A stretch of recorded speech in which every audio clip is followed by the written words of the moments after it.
space is a place for us. Real people with real issues. Discussing real topics. Black space. A safe space for our community. A lot of things that he talks about comes from her. And there's someone in the comment section that points out a lot of the term high value man is not his. Neither is the definition. I think he just does a better job of articulating it, and he's more entertaining, but he is crisp in his articulation of the argument. And I agree. Most of the people that don't like him are the quote unquote hit dogs at Holler. So for example, when I was younger and, I was a broke college kid and I wanted the pretty girl, and I'd be around the quote unquote ball of dudes, and they talked about the broke scrubs, I feel some type of way. Mm-hmm. But as a guy, especially as a black man, I'm conditioned early that, you know what? You don't win them all. I'm conditioned early to understand my place in society, and any value that I have, I got to earn it. One of the things that Shahrazad Ali has said and Kevin articulates is that we've not held that same lens up to our women. And when we have, and I'm talking about black women, when we have, there's major pushback. Because if you go back to the footage of her after she wrote her book,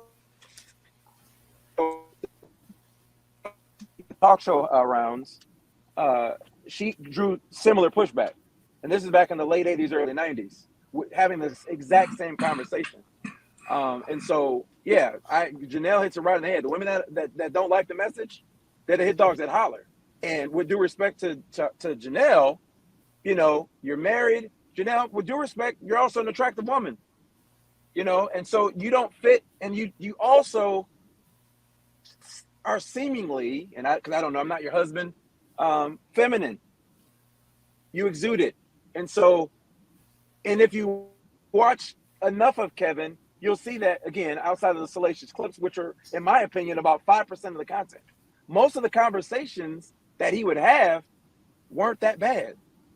And just as many women that would call in and disagree with him, he'd have as many calls, a lot of older black women, a lot of married black women that would call to thank him and say, yes, you're right on. Thank you for saving my marriage. And I agree with you. That's why he grew to be as big as he was. But men like him precisely for the fact that he says what we can't say. Because if you ever sat in a barbershop or at a basketball court, this is how men talk. Okay, you can't be honest in public because media is controlled by women. Let me bring that back to Janelle. You get canceled. So Janelle, he made some qualitative statements about you in terms of your attributes, your characteristics that parallel the style of Kevin Samuels. So how did his comments strike you in terms of his assessment of you? Well, thank you, Penny. I appreciate that. It's funny because when I was growing into knowing who I was as a woman and embracing, just me as being a woman, I remember when I started dating, the guys who I really liked that were fine, whatever you want to call it, I had to chase them, right? They weren't really interested in me. Guess what? Because they had a lot of attractive women around them. I had to chase them. And then the average dudes were the ones that were at your doorstep ready to marry you tomorrow. And you're like, yeah, I'm okay. So, I was in some relationships where I had to settle for someone who I wasn't even necessarily wasn't my type, but they grew on me. And the so-called men who are the high value men, if you will, that are fine, that are hard to get to, that, maybe the white women are taking. Those were the ones that were hard to get, even for a attractive woman like myself. Or, I don't think I'm all that, but I think I do pretty well. So I think it's all relative. It all goes back to, a man at the end of the day of high value definitely wants a woman of substance. There's no question about that. You got to have something to bring to the table, if not being the table yourself these days. No man of high value is going to, be with a woman who's out still running the streets, who's keeping her options open, who's on Instagram every day trying to get likes and follows. I mean, he wants somebody with a 401k plan, somebody of substance. I think nowadays even looks, yeah, most men of high value want somebody attractive, but even if they're just an average girl, you at least got to have that substance.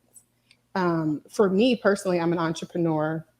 You know, I came from a place where I was making $10 an hour, you know, and I was still trying to go after these high value men, but I was like, wait, let me pump the brakes. Let me just go stay in my league, you know. But, you know, since I've elevated myself, you know, I feel as though, okay, maybe I can go after the higher quality men over the years before I got married. And, you know, so I think it's kind of just, like I said earlier, case by case basis.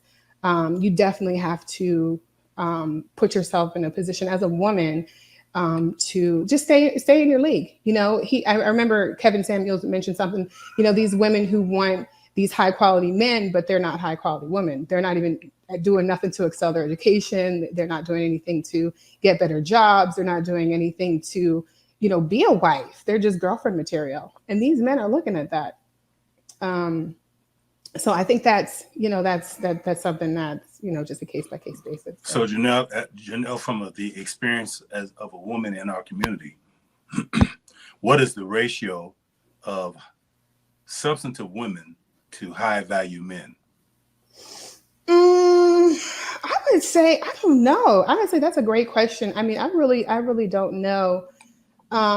I know, like within my circle, like my friends who are married to high value men, they're also high value women. They're go-getters, you know. And the ones who are still out here, you know, trying to find a husband, not they're still of high value too, but they just haven't landed, you know, that particular guy. But who's to say you even have to be with a high value man to be happy, you know? So I asked that question because there, at least statistically speaking, seems to be a disparity between available men and compared to the number of women. And then when women want to put particular standards on what they want, that Right. even slims it down even more. So I was just curious as to if that is a thought process that you're aware of or that you factor when you're looking when you're in relationship mode. Mm-hmm. Russell, what's your view so far on what you George? Can I?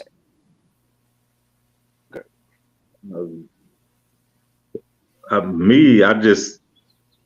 me, just the term itself, high value man, high value woman, I don't think it's concrete. I mean, because certain people are high value for whoever it is that they're dealing with. Mm. I mean, I think, you know, because you're just listening when you're saying you say high value, you're thinking someone who makes mid six figures and has, you know, a certain amount, not just a certain amount of money, but looks a certain way, carries himself a certain way, speaks a certain way, a certain image.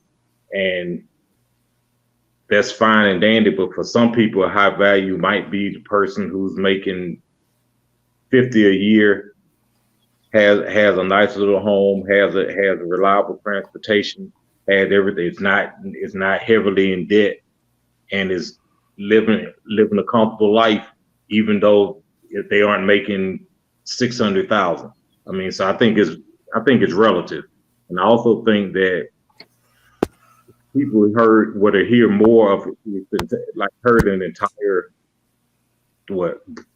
broadcast or whatnot of his, and heard a few of them, they would probably view him a little differently and view things that he says a little differently, because basically a lot of the clips that you see that went viral, you'll be under the impression that, okay, for a woman, if she's not attractive, if she's not submissive, and submissive is a catchphrase because most people don't know what it truly means, but for what people take it as, if she's not attractive, if she's not submissive, if she's not willing to cook and clean, she's not okay. You aren't going to get in. You aren't going to get in. You need to be. This is what you need to be. If you don't look a certain way, you don't need to be going after this particular type of guy. And that's what I heard in a lot of his clips that people would send around on Facebook. it would only be maybe 5 minutes or less. So you wouldn't get the entire context. I'm one of those people, if I hear something or if I read something, I need to read what was said before and what was said after to get the context. I think most of this stuff is taken out of context. I got you. Not because that's what you talk about. That you heard, but you didn't hear maybe a whole hour-long interview. You heard 5 minutes of it, and people take it and ran with it. Now again, I'm not saying that he was spot on with everything that he said, but at the same time, everything he said wasn't so far to the left, like Penny said. A lot of the things that he might share are things that you hear in the barbershop or things that men think about or talk about, but you can't say it because practically every man, if he feels like, okay, man, I wouldn't. They want a 10. Nobody's saying, man, look at that 3. She's got a nice personality. They're looking at her and not the 3. They're looking at the 10, the 8 through the 10. They aren't looking at the 1, 2, 3. So let's go back to your. I want to drill down on that. I want to go to Penny next, and then single mama drama, no drama. She's been lighting up the chat room, so I'm going to get one of her questions in. But it sounds like the linchpin of your assessment on that is that this high value substantive categories are very subjective. It's based on where a person is in their current state. Not everybody's at the same space, so everybody has a different definition of what high value is. Right. For example, then I'll let Penny go.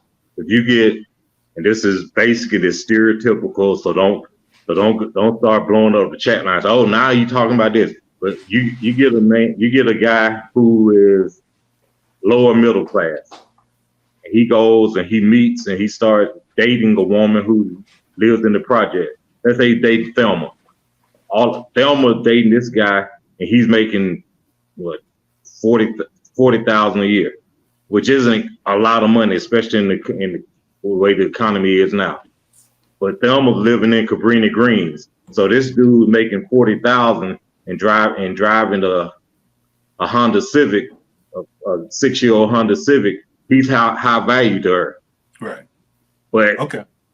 Yeah. So I mean, that's what I mean by it depends on who you are and where you are in your life, what you're trying to get to. Right. Okay. Penny, what were you going to say? So a couple of things. Back to, well, first of all, just talk about high value. So a very consistent theme amongst the thousands of women that called into his show is that they all wanted the same type of man, right? The type of man that even Janelle pointed out to, the handsome men that earn a lot of money, or men that earn a lot of money, tend to have a lot of options. They're gonna have a lot of women around them competing for their, attention and affection, right? That's a fact, right? And most of the women calling into Kevin's show all wanted that man. And Kevin was basically trying to tell them, one, there aren't many of them, number one. Number two, you're going to be competing not with him, but for the women around him because he's going to be in high demand. And three, he was trying to help them understand what that man is going to want. And he spoke in generalities, and there are exceptions to every rule, but generally speaking, and I could be totally wrong on this, but history has shown us that men are valued. As the higher our income and resources go, the more we're valued, or the more we're wanted. Women, the higher on the attractiveness and feminist scale are, the more you're wanted and valued. As a general rule, does that seal the deal? No, but that's typically the requirements on the those are the requirements. Okay, so that was a very common theme on the show, and even Janelle kind of pointed that out when she said that the guys that she liked, she saw that all these other women liked them too, and she had to compete. Not saying she did, but I'm just saying she pointed it out. So I'm hearing a significant theme of superficiality in terms of what's determining these attributes. And I want to kind of dig into that a little more. However, I want to get to single mama, no drama. And one of her questions One of her questions is, how can a man give women advice on how to be feminine? I think that's a pretty powerful question. Who wants to take that? Interesting So fact. Go ahead, Penny. Go ahead. go ahead. Let me just say quickly. I was gonna say, Go ahead. I'm sorry. Go go ahead. ahead, go ahead. No, you go.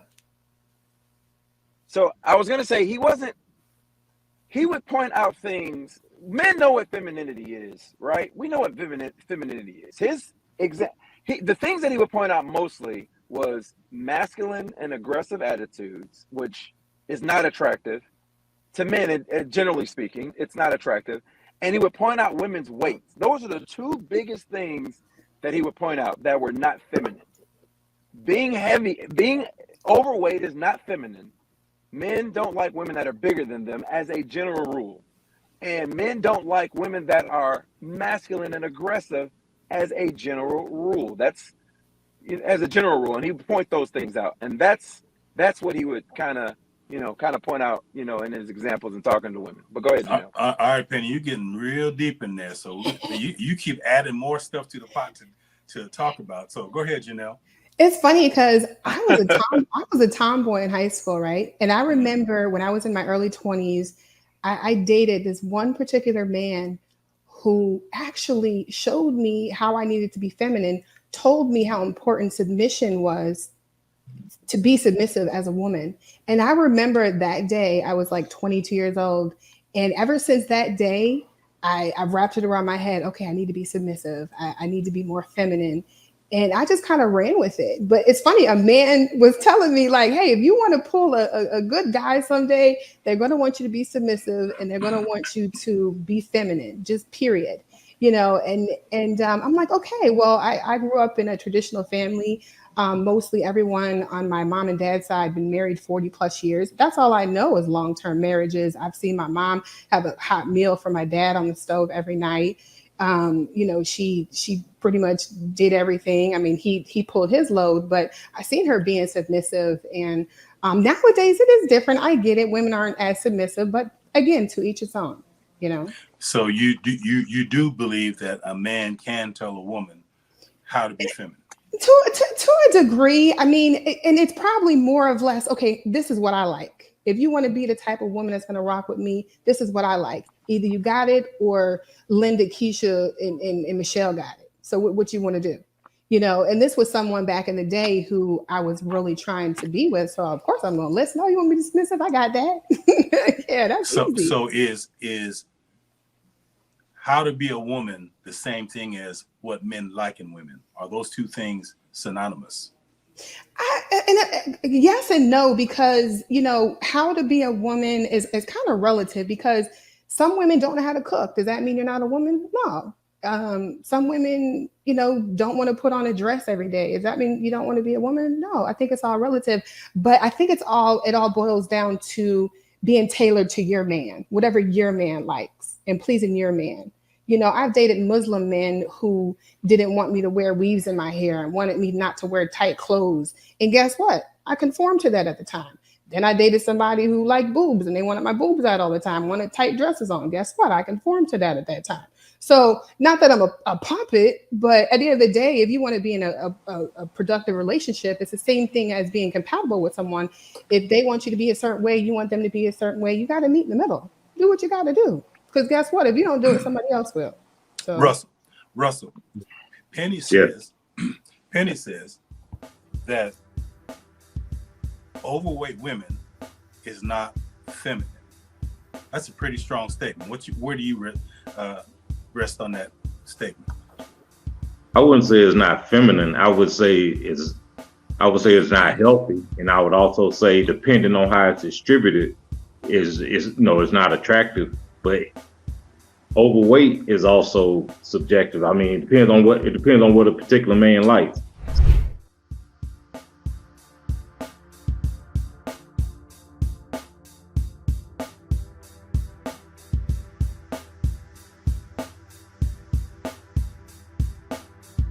Black Space, a safe space for our community.